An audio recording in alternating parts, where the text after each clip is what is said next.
Welcome back, Knuckleheads. I am Lupine Fiasco, this is Daily FaB Gameplay, and today we are playing Kayo against Azalea. For anyone who's new to the channel, welcome to the jungle. What we do here is review replays of games that I played on the Talishar client days or weeks ago after enough time has passed that I lose my bias and can more objectively judge the quality of my play. I'll talk through turn cycles and give my thoughts on the line I would take now compared to the line I took then at the time of recording. We either learn from my mistakes or reinforce good play patterns with the overall goal of tightening and optimizing our gameplay in the future to take down paper events like the upcoming ProQuest season and, most importantly, walk away with that shiny cardboard. If you would like to check out the list I'm playing here or try it for yourself on Talishar, there is a FaB deck link in the video description below. While you're down there, if you haven't already done so, please consider subscribing to my channel. A YouTube subscription is the best free way to support me and to make sure that you see daily FaB gameplay in your video feed 5 days a week. The best paid way to support me is through Patreon, and a Patreon link is also in the video description. A Patreon subscription will get you access to the DFG Discord. At higher tiers, your name will appear in every DFG video. You'll get bonus DFG content every week, and there are more benefits to come. Daily FaB gameplay will always be free 5 days a week, so for those who can afford to patronize me, I truly appreciate it. Let's talk about our sideboard and about the Azalea game plan. Having won the die roll, we are going to choose to go second. I do think this is correct, but it can feel like you should have gone first. When Azalea draws the opening hand, plays Knock the Death Whistle, and loads, then fires a dominated red in the ledger. That is unfortunate. It's bad beats. It isn't going to happen every time. There is a low chance that Azalea is going to have red in the ledger on turn 1. There's an even better chance that she will do nothing and give you full tempo on your first turn. We also have our option of discarding an Agile or Mighty Windup on turn 0. So overall, it does feel bad when you get Dominate red in the ledger at turn 1, but it is unlikely to happen and we get more benefit to going second. So we are going to choose to go second. As far as equipment, I do think that the tunic is the correct way to go. It can be tempting to keep Heart and Crotch strapped to make sure that you can pop off when you get the option to do so, but it is unlikely that you will need to pop off before tunic is ready. Azalea should be doing something to you to disrupt a full 5-card send, be it Inertia, red in the ledger, Judge, Jury, Executioner, any sort of disruption. And I do like the armor block from tunic as well, so I am going to keep that.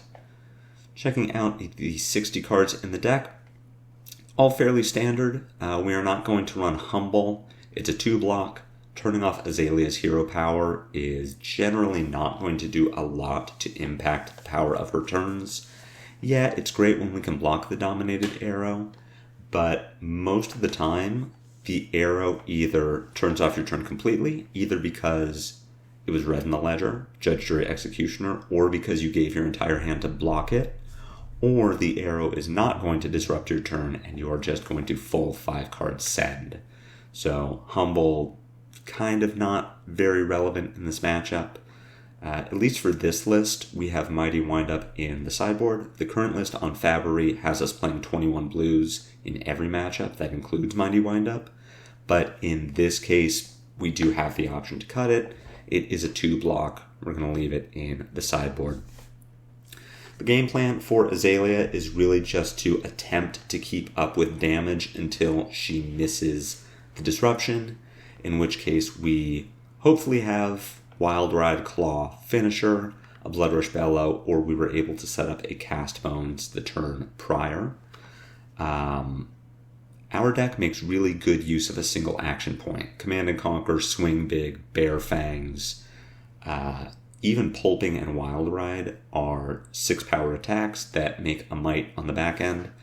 So compared to FaB, my other point of reference, red in the ledger is not as bad as it could be. You may notice your Azalea's playing Knock the Death Whistle for Red in the Ledger much less often, maybe opting for a Sleep Dart or a Fatigue Shot, just something to try to stem the bleeding if they're assuming that you can't put 2 or 3 links on a chain. If they think you can only do 1, they may just choose to have that damage instead. So we are trying to block intelligently. We are trying to use our Scowling Fleshbag for when we think Azalea might have the Codex of Frailty follow-up to a Snapdragon Arrow. Generally, if she's keeping 2 or 3 cards in hand after firing the first arrow, you can anticipate some sort of Snapdragon follow-up. That may be when you want to Fleshbag. But outside of that, we are just trying to keep pace with damage until she gives us the opportunity to pop off, and we fully intend to use it. So let's submit deck, jump into the game, and see how it all comes together.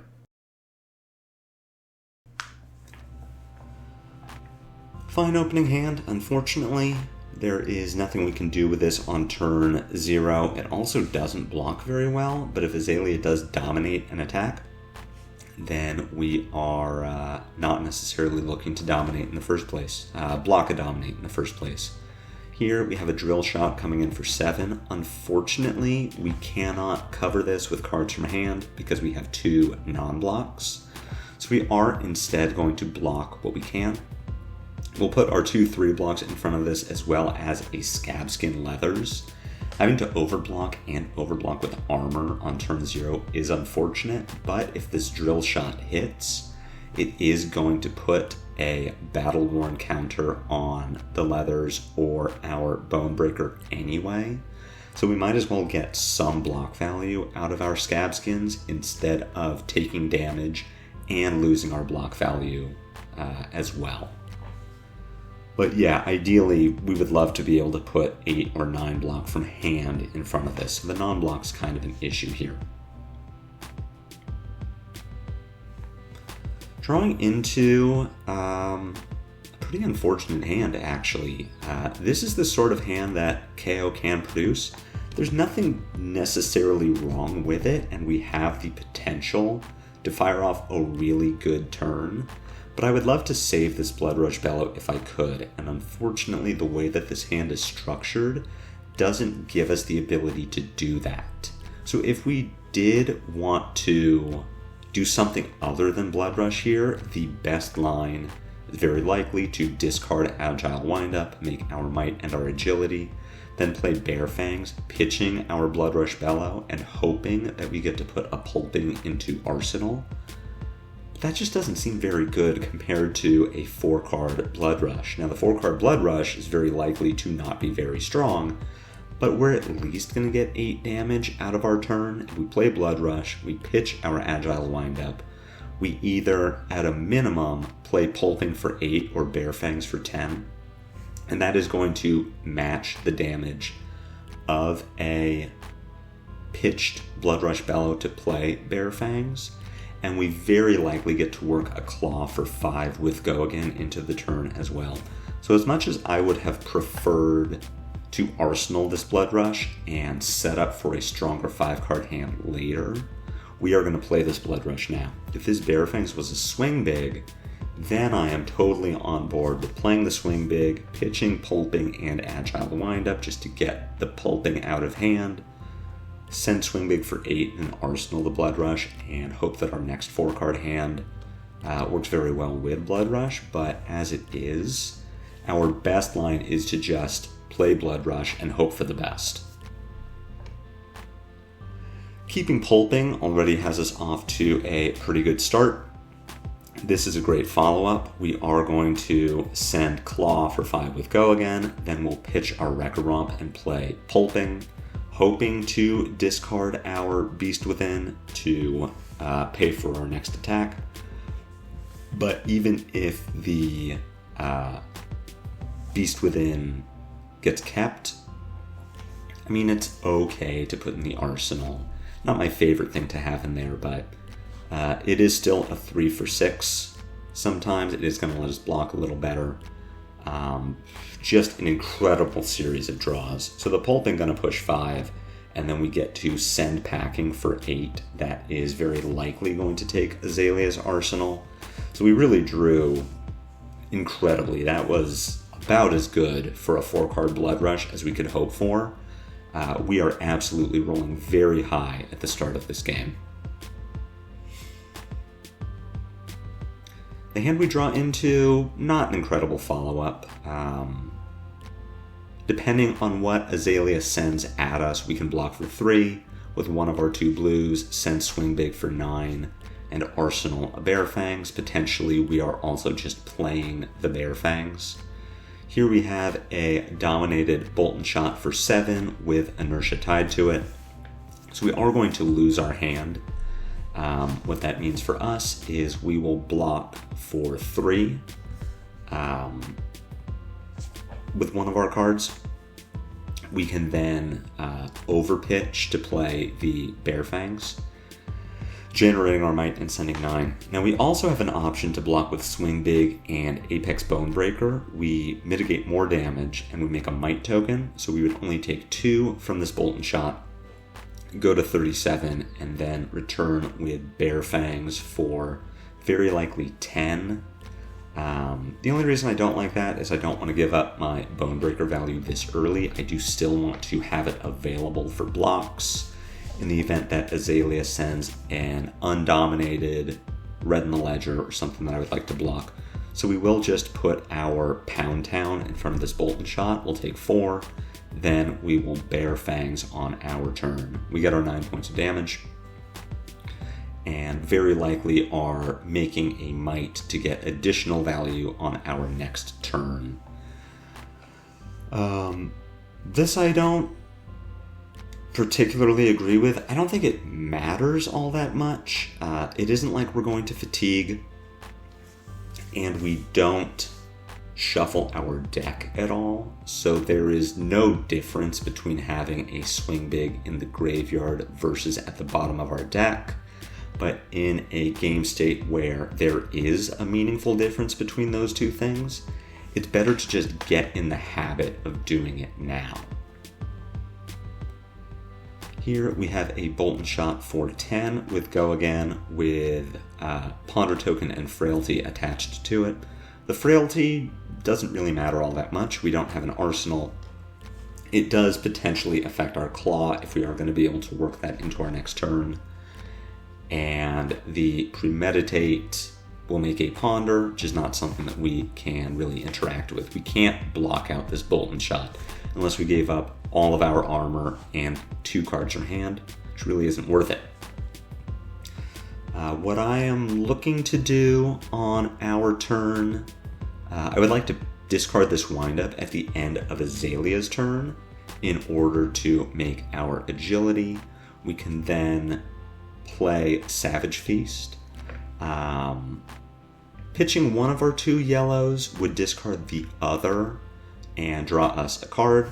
We have our Tunic available so that we can use that with our floating resource to attack with Claw. If the card that we draw would go better into our arsenal, or if we draw another 2 for 6, then we just Tunic and play that. That means that we do need to keep our entire hand, so I am interested in taking the Bolt and Shot damage and just going to 25. Letting Azalea get all of her goodies. I guess the other consideration I have is blocking with Savage Feast. I can then play something like a Pulping, pitch a Wild Ride, potentially discard this windup. The only reason I don't like doing this is a red windup, so if we end up playing like a Pulping, drawing a card, and then discarding that to the Pulping effect, then we just don't do anything on the rest of our turn. Choosing not to discard the windup, I think this is a mistake. I think this was from a time in the game when I was really averse to discarding windups on my opponent's turn because I wanted to get my might value from the discard as well, which of course doesn't matter if we're playing something like a Wild Ride or a Savage Feast because we're still getting that might value. So the line does work out for us, where we draw and discard a Beast Within, which gets us card draw from our deck. We are going to get to follow up this Wild Ride with a Claw and a Savage Feast to draw random cards from the top of our deck to put into our arsenal. So we're pushing a lot of damage that we would not necessarily have been able to push had we taken the Savage Feast agility line, but we can't know that, and I don't think there is a strong argument to take this line, which is very likely to be suboptimal. Unfortunately, we draw into a Pound Town. We're still going to put it into the arsenal. I think having a bad blue in the arsenal is better than not having an arsenal. Even so, it's pretty unfortunate. We would really love to not have a blue in the arsenal, or at least have a better card. Looking at a Sleep Dart for 5, there is no Go Again tied to the Sleep Dart currently. That doesn't mean that there won't be, as Azalea does have the Snapdragon Scalar. The Sleep Dart effect is not necessarily a problem at this point. If we were to block this Sleep Dart with an Assault and Battery, or if we were to not block at all, if we were to take damage from the Sleep Dart, then on our turn, we're probably just playing Swing Big, pitching our Wild Ride, and then discarding our Agile Windup to make agility. So we're missing out on a point of value from our Might token, but we aren't doing something like playing Wild Ride or Cast Bones or something that really requires us to have 6s on top of our deck, and that Sleep Dart interferes with. Now that said, we are in an interesting position where Azalea has a floating resource and has not activated Death Dealer yet. So even if we Fleshbag away one of the cards in Azalea's hand, depending on what we hit, she can still Snapdragon, Death Dealer, load an arrow from hand, then pitch the card she drew to attack with that arrow, which is to say that we might not want to block the Sleep Dart. We might want to just take this damage, knowing that we still have a reasonable follow-up on our turn. That's probably what I'm going to do here. If I'm making this call now, I am just saying no blocks on the Sleep Dart and waiting for the follow-up, deciding if I want to block that.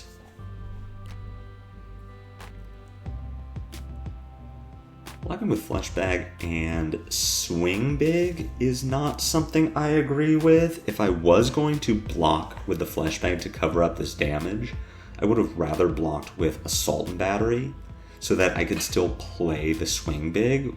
The only thing I'm looking at doing now, yeah, I can play this Wild Ride. I can discard my Agile Windup to start the turn, make my Might and Agility, play Wild Ride by pitching Assault and Battery, then use Tunic to attack with Claw, but that's just equal damage to Swing Big. And I'd rather have the Swing Big. I don't think the Fleshbag here is necessary, just based on the fact that Azalea still has a turn.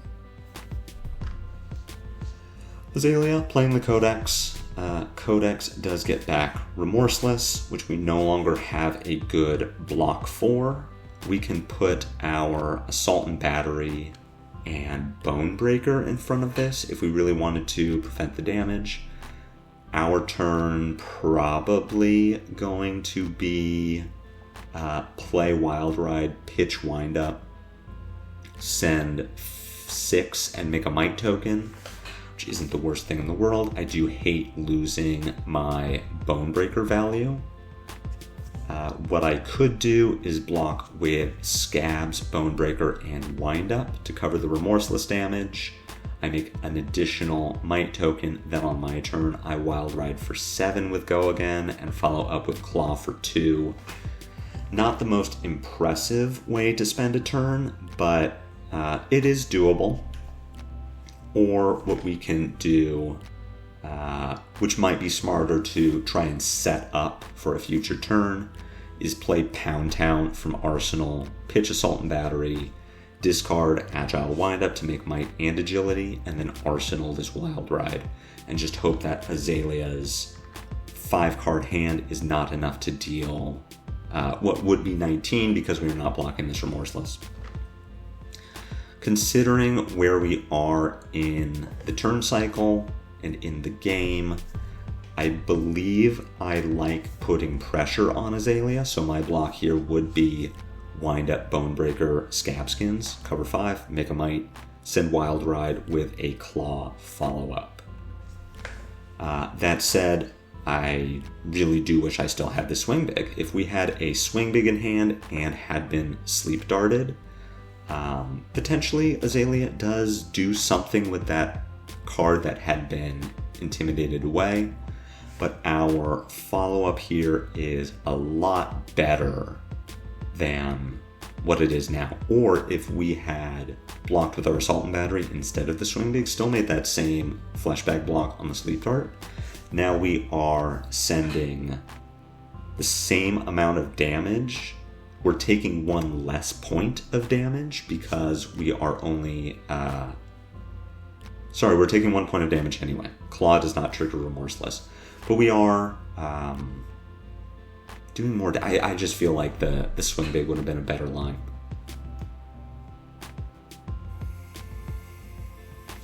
Wild Ride here, drawing and discarding a Cast Bones. That is unfortunate. We aren't going to get to follow up with Claw. We at least get to make Might and Agility.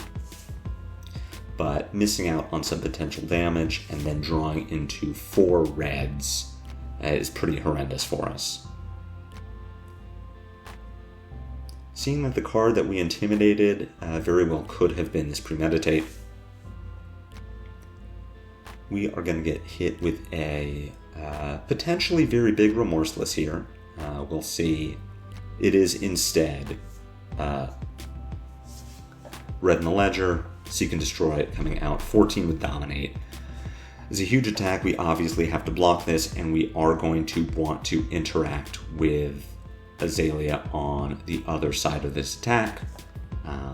So doing something like playing a Cast Bones here, not going to be our ideal play.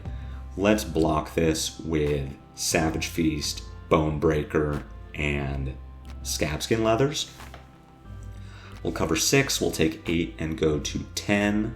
On our turn, we can use Tunic, pitch Cast Bones, play Command and Conquer for 8, and also discard our Agile Windup to make Might and Agility. We are forcing Azalea to block because the CNC is 3 points overkill. We are also setting ourselves up to have a very strong follow-up turn with the Might and the Agility.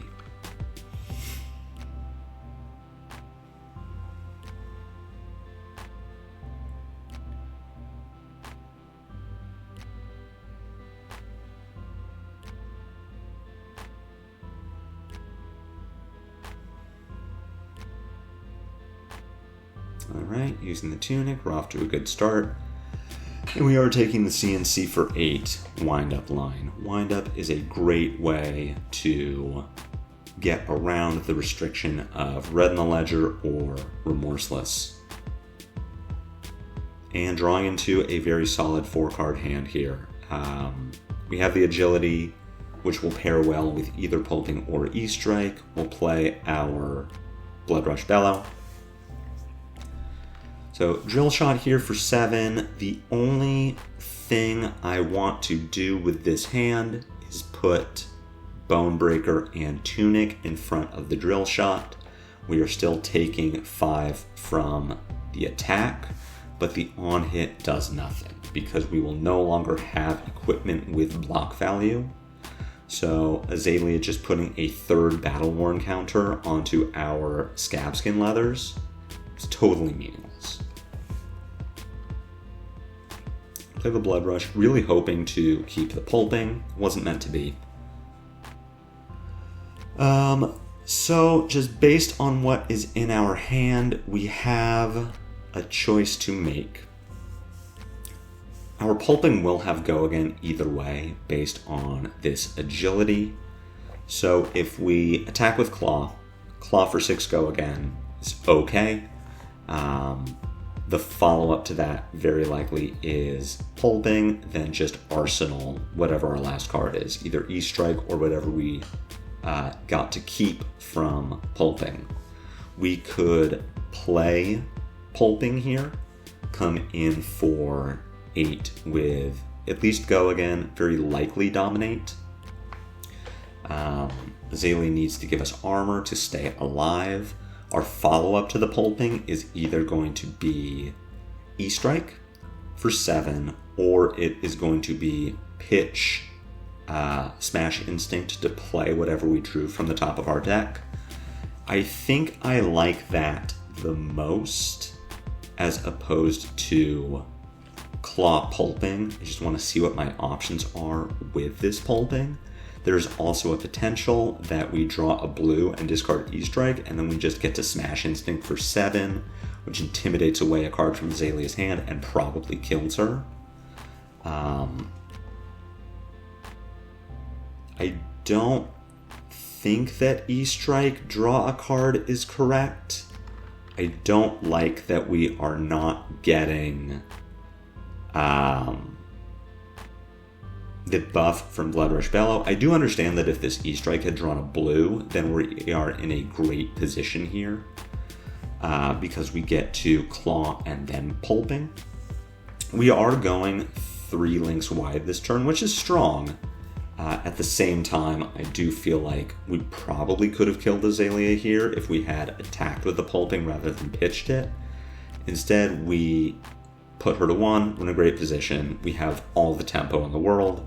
But the game isn't over, and I feel like we probably could have just ended the game with that attack. Instead, we are going to end it with this pulping. There is a chance that we miss our draw, discard, but we don't. So Azalea is not going to get to be able to block out this pulping and is going to die.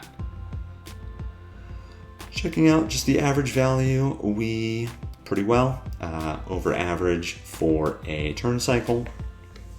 That initial turn with the 4-card Blood Rush that turned into a very strong series of attacks, I think really set the tone for this game. I never felt like I was on the back foot.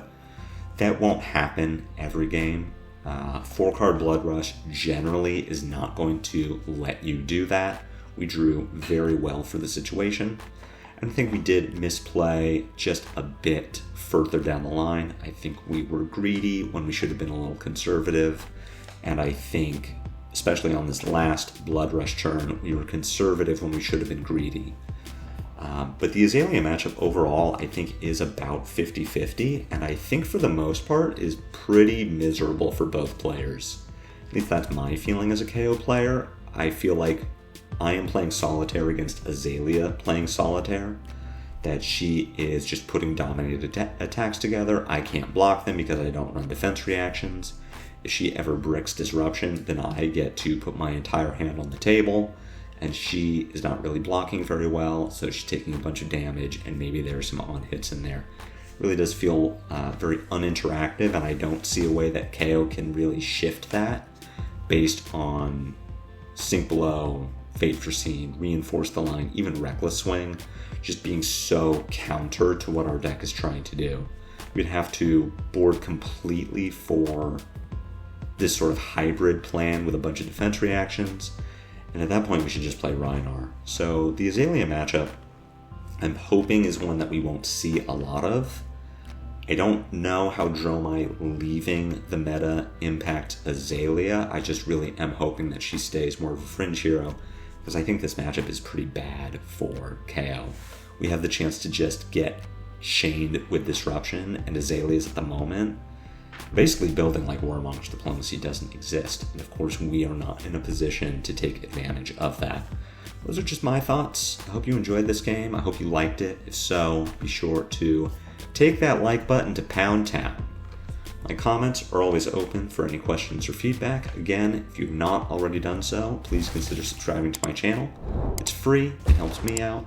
No matter what you do, catch me back here tomorrow for more daily FaB gameplay. And until then, take care.